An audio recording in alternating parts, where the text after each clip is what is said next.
Joining us now is the Trump Organization Executive Vice President and the son of Donald Trump, Eric Trump. Eric, it's good to see you. Hey, Maria. Great to be here. Congratulations on big victories last night. Another amazing night. Amazing night. Tell us about it. How was it, and what did you do leading up to it in Arizona that you felt such a commanding lead? Well, listen, Arizona's been a great state. Obviously, they care about border security. That's kind of my father's biggest message. And obviously, it hit home when you see what happened in Brussels yesterday. I mean, border security is something that's obviously going to be on everybody's mind. I mean, this is truly front and center. But, you know, the math is becoming very hard for the other candidates. I mean, Kasich is obviously the math is impossible for him at this point.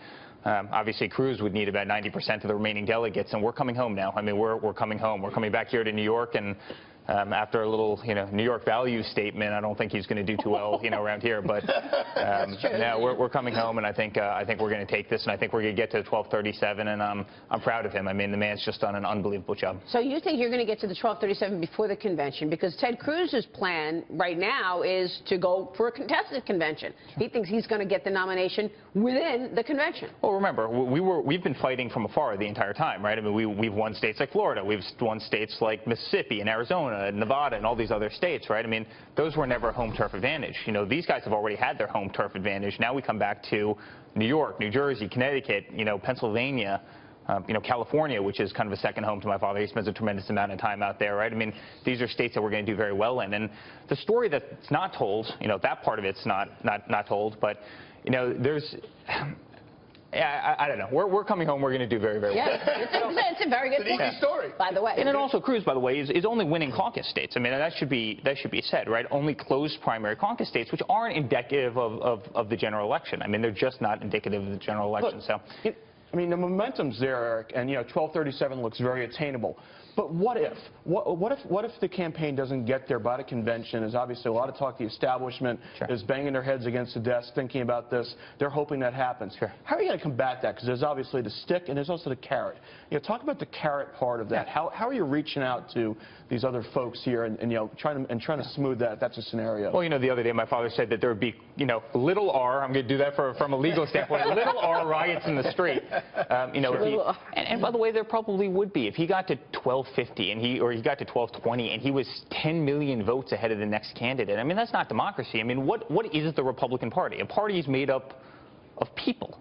Right? If he had 5 million more people vote for him or 10 million more people, and you have this little boys club in Washington, D.C. who said, you know what, you're not our guy anymore. I mean, I do think there would be little r riots in the street. Civil disobedience. Let's go with civil disobedience. That little boys club is capable of, pulling some rugs and pulling some tricks. Let's face it, the world isn't always fair. We can say objectively, if your father does get over 1237, it should be his. That may not happen. Again, what if short of these small R riots? Well, listen, I think the Republican Party would probably lose again. I mean that. I mean, my father's brought a sense of winning into the Republican Party. We've lost the last 2 contests. We're going to win this, but at the same time, we've all got to band together, and we've got to get behind a single person, and we need to start going after Hillary Clinton. I mean, we need to. She's going to have an army of people. She's going to be incredibly well-funded. I mean, we better pick a horse. And, we better start running with that pony. And, Eric, the Republican Party has to do that, otherwise they're just not going to be effective. Yeah, you're right. Your dad has said, and this is several months ago, that the U.S. can't afford to be the world's policeman any longer. He's questioned our presence in the Middle East, in Asia, and he took it even further and said we need to scale back our role in NATO. Much has been made of that. Last night with Neil Cavuto, Rudy Giuliani, who is a friend and supporter of your father, said, I disagree with that our role in NATO and our relationships with those countries is so critically important. Do you think your dad might walk back what he said about NATO? No, I actually think the quote was misinterpreted. What he said was, yeah, sure, people need to actually start paying into NATO. He goes, we're the only country that's supporting NATO, right?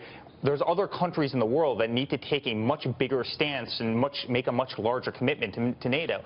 One of the things that bothers him is how much we fund compared to how much other countries fund. I mean, we eat disproportionate amount of cost. Why aren't other countries funding in the same way? Well, they don't have the money. Well, people do need to step up. I mean, people do need to step up.